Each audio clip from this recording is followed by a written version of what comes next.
বাড়িতে এসে শাশুড়ি মায়ের কাছ থেকে স্পেশাল পেঁয়াজু বানানোর একটি রেসিপি শিখলাম। জীবনে তো অনেকবার পেঁয়াজু বানিয়েছি, আপনাদেরকে দেখিয়েছি এবং খেয়েছিও, বাট এত মজার পেঁয়াজু আমি আসলে কখনো খাইনি। আজ আপনাদের সাথে শাশুড়ি মায়ের সেই স্পেশাল পেঁয়াজুর রেসিপিটি শেয়ার করব। চলুন তাহলে আর দেরি না করে দেখে নেওয়া যাক।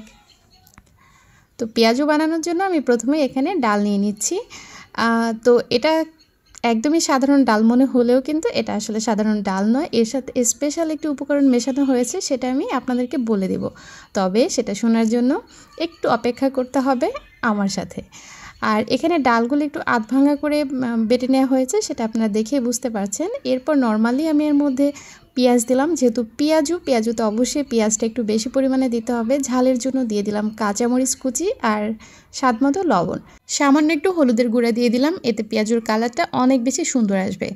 এবার হাত দিয়ে মধ্যে মধ্যে সবগুলো উপকরণ খুব ভালোভাবে মিশিয়ে নিতে হবে। তো অনেকেই ভাবছেন যে এটা তো নর্মালি পেঁয়াজু, তো স্পেশাল কি আছে? হ্যাঁ, অবশ্যই আছে, সেটা একটু অপেক্ষা করুন, আমি বলে দিব।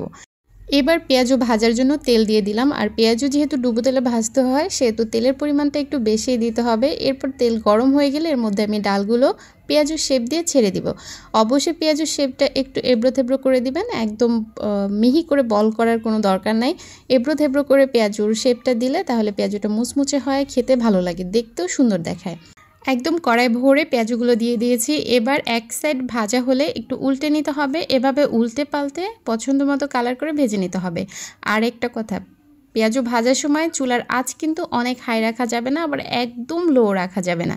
ঠিক এরকম রাখতে হবে যেন বুদবুদ ওঠে তেলে, আর বুদবুদটা পেঁয়াজুর উপর পর্যন্ত এভাবে ওঠে। আপনারা যেভাবে দেখতে পাচ্ছেন ঠিক এভাবে। এই দেখুন আমার পেঁয়াজুগুলো কতটা সুন্দর কালার চলে এসেছে। এ পর্যায়ে আমি এটা তুলে নিব, আর পেঁয়াজু তুলতে তুলতে আপনাদেরকে সেই গোপন রহস্যটি বলে দিব। আমার শাশুড়ি মায়ের পেঁয়াজুতে স্পেশাল কী ছিল। আমার শাশুড়ি মা মূলত মসুরের ডালের সাথে কিছুটা সিদ্ধ চাল দিয়ে ভিজিয়ে রেখেছিলেন। সিদ্ধ চাল এবং ডাল একসাথে ভালো করে ভিজিয়ে ধুয়ে পরিষ্কার করে তারপরে পাটায় আধ ভাঙা করে বেটে নিয়েছেন। এভাবে চাল দিয়ে পেঁয়াজু তৈরি করলে পেঁয়াজুটা অনেক বেশি মুচমুচে হয়, দীর্ঘ সময় মুচমুচে থাকে এবং খেতে অনেক বেশি মজার হয়। আমি আগেই বলেছি আমি অনেকবার পেঁয়াজু খেয়েছি, অনেক স্বাদের পেঁয়াজু খেয়েছি, বাট এই পেঁয়াজুটা এত মজার ছিল আপনারা না খেলে বুঝবেন না। আমার কাছে ভীষণ ভালো লেগেছে, যে কারণে আপনাদের সাথে শেয়ার করা। আর আমি কিন্তু গতকাল অনেকগুলো পেঁয়াজু একসাথে খেয়ে ফেলেছিলাম, যেহেতু অনেক বেশি মজা ছিল।